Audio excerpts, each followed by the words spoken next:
Welcome back student. इस lecture में हम किसी वेब पेज के बैकग्राउंड में कलर चेंज करना या बैकग्राउंड में पिक्चर लगाना सीखेंगे और उस बैकग्राउंड के बाद हम उस पिक्चर के ऊपर या उस कलर के ऊपर लिख भी पाएंगे, यानी हम पैराग्राफ टैग, हेडिंग टैग और टैगों को भी यूज़ कर सकते हैं।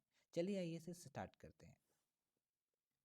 इसके लिए सबसे पहले आप रोज की तरह ही नोटपैड खोलिए। ठीक है, हम नोटपैड का यूज़ कर रहे हैं। उसके बाद हम एक सिंपल कोडिंग लिखते हैं जो हम रोज़ लिख रहे हैं। Starting of HTML, starting of head, closing of head, starting of body, उसके बाद बॉडी यूज हो जाएगी तो क्लोजिंग ऑफ बॉडी और लास्ट में क्लोजिंग ऑफ HTML। ठीक है, ये हमारा बेसिक सा कोड है जो हम डेली इसको लिखने जा रहे हैं। ओके, अब हम क्या करते हैं, इस टैग को सेव कर देते हैं। ठीक है, इस पेज को हम सेव करने जा रहे हैं और इस बार हम बैकग्राउंड के या BACK.HTML नाम पे इसे सेव कर रहे हैं। बैक तो इसका नाम है और .HTML इसका एक्सटेंशन है और अब इसे हम सेव कर लेते हैं। ओके, जब आप इसे देखते हैं तो आपको दिखाई दे रहा होगा कि यहाँ पर एक बैक नाम का पेज बन गया है। तो आप क्या करिए, इसे खोल लीजिए। तो आप देख रहे हैं अभी बैकग्राउंड बिल्कुल वाइट है, इसमें कोई कलर या कोई भी पिक्चर नहीं लगी हुई है। तो सबसे पहले हम क्या करते हैं कि यहाँ पर इस चीज़ में आपने ध्यान देना है कि हम इस बॉडी वाले टैग को थोड़ा सा मैं ऊपर लिख लेता हूँ, ये रहा। हम इस बॉडी में कलर लगाना चाहते हैं तो इसके लिए एक टैग आता है या एक कोड है BGCOLOR। ठीक है, इसे कहते हैं BG कलर। ठीक है, कलर की स्पेलिंग ध्यान दीजिएगा, COLOR लिखना, इक्वल्स टू, ठीक, ये डबल कोट के अंदर, ठीक है, आप कोई भी कलर लिख सकते हैं। जैसे मैंने लिखा ग्रीन, ठीक है, तो मैंने यहाँ पर कलर क्या डाला है, ग्रीन।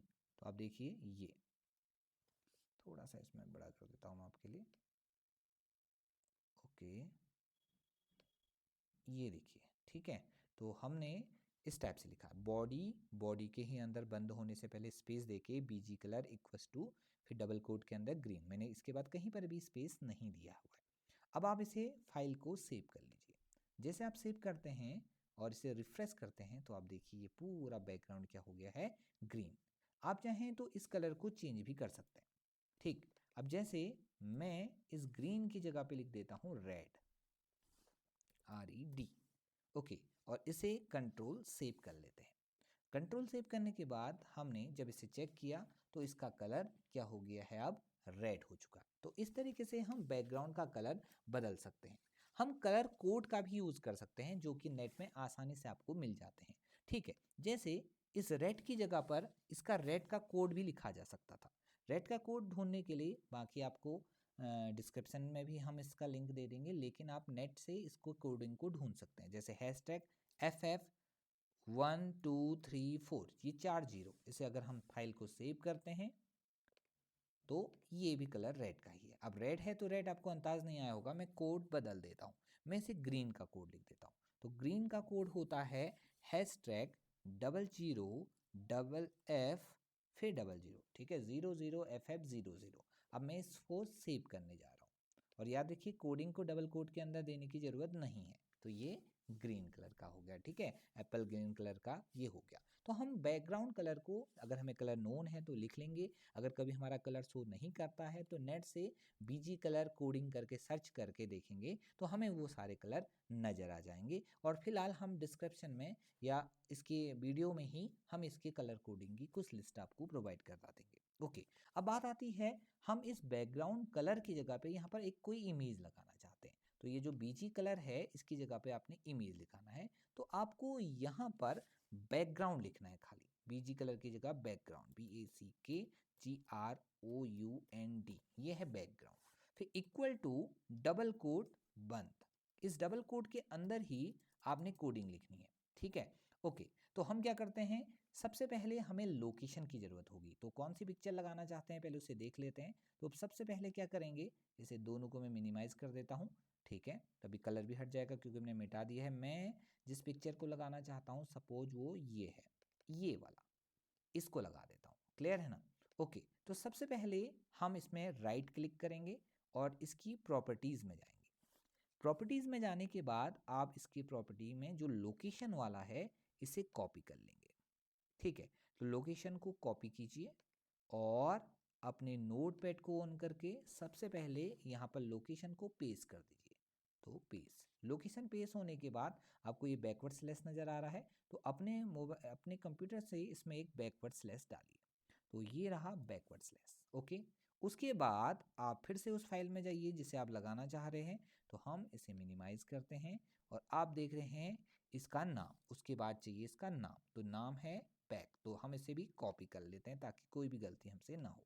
तो उसके बाद इसको भी हम यहाँ पर Ctrl+V कर लेते हैं। तो अब यहाँ पर वो इसका नाम भी आ गया, क्लियर हो गया। अब हम डॉट लगाएंगे, डॉट, ठीक है, नाम लिखने के बाद हमने डॉट लगाया और उसके बाद हम फिर से उसी पिक्चर में जाएंगे और उसका फॉर्मेट, तो आपको एक छोटा सा नज़र आ रहा होगा .jpg, इस ब्रैकेट के अंदर जो लिखा है वही, डॉट तो मैं लगा चुका हूँ, अब क्या लिखना है JPG।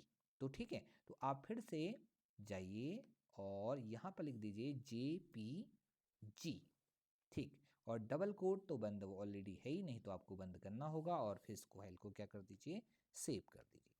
ठीक है, तो ये हमने इसकी कोडिंग लिख के दी है।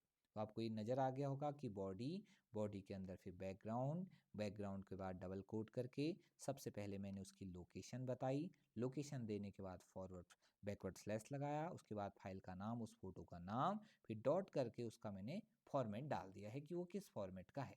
ओके, उसके बाद हमने इस फाइल को सेव कर लिया है।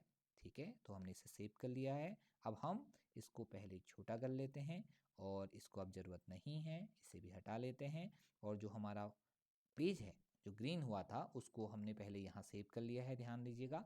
और अब हम इसे रिफ्रेश कर रहे हैं, तो रिफ्रेश करते ही आप देख रहे होंगे कि बैकग्राउंड में इमेज लग गई है और इमेज ने सब कवर कर दिया। आप सोच रहे होंगे कि इतनी इमेजें क्यों आ गई हैं, ये इसको कवर करने के लिए उसने उसे एक्सटेंड कर दिया है। इस इमेज को लगाने का एक और तरीका भी है, अगर आपको इतना लंबा प्रोसेस नहीं करना है तो इसके लिए सपोज इस बार हम उसकी जगह दूसरा फोटो लगा देते हैं। जैसे मैं लिख देता हूँ सिर्फ HTML टैग लगा देता हूँ। चलिए, इस फोटो को मैं लगा रहा हूँ। तो सबसे पहले आप एक काम कीजिएगा, पहले मैं इसे नीचे कर लेता हूँ, इसको खाली करके आता हूँ। तो बैकग्राउंड के बाद मैं इस कोडिंग को हटा रहा हूँ, तो यहाँ तक मैंने इसे हटा लिया। अब आपको दिख रहा होगा कि बॉडी बैकग्राउंड इक्वल्स टू, ठीक है ना। अब हम क्या करते हैं, इसको यहाँ कर लेते हैं। अब जिस फोटो को आपने लगानी है उस फोटो के पास जाइए। वैसे तो राइट क्लिक करके लोकेशन वोकेशन चाहिए, एक शॉर्टकट तरीका भी है, जिस फोटो को आप लगाना चाहते हो चाहे वो किस फोल्डर में हो, अब उन्हें राइट क्लिक करना है, ओपन विथ किसी भी ब्राउज़र जैसे क्रोम, एज जो भी हो, नहीं है तो चूज़ अनदर ऐप करके आप चुनिए और गूगल क्रोम की उसमें बस इसे ओपन कर दीजिए। ओपन करते ही इस फोटो की पूरी लोकेशन की कोडिंग यहाँ पर ऊपर आ जाएगी।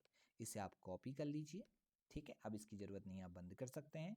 ओके, इसे भी बंद करते हैं और यहाँ नोटपैड में जाकर बैकग्राउंड वाले डबल कोट के अंदर इसे आप पेस्ट कर दीजिए। तो Ctrl+V मैंने इसे दबाया तो उस जगह पे ये देखिए बैकग्राउंड में उस फाइल की पूरी लोकेशन ऐसे आ गई। ठीक है, आप फिर से इस फाइल को सेव कर लीजिए। ओके, अब हमारे पास कहाँ पे है वो, ये हमने पहले ही खोला था ना, ये जो पहले लगाया था HTML बैकग्राउंड टैग, लेकिन अभी हमने सिर्फ HTML टैग लगाया, तो इसे हम एक बार रिफ्रेश करते हैं। तो आप देखिए HTML टैग। तो इस तरीके से हम आसानी से बैकग्राउंड में पिक्चर या बैकग्राउंड में कलर लगा सकते हैं। ओके, तो अब हम मिलते हैं अपने नेक्स्ट लेक्चर में न्यू टॉपिक के साथ।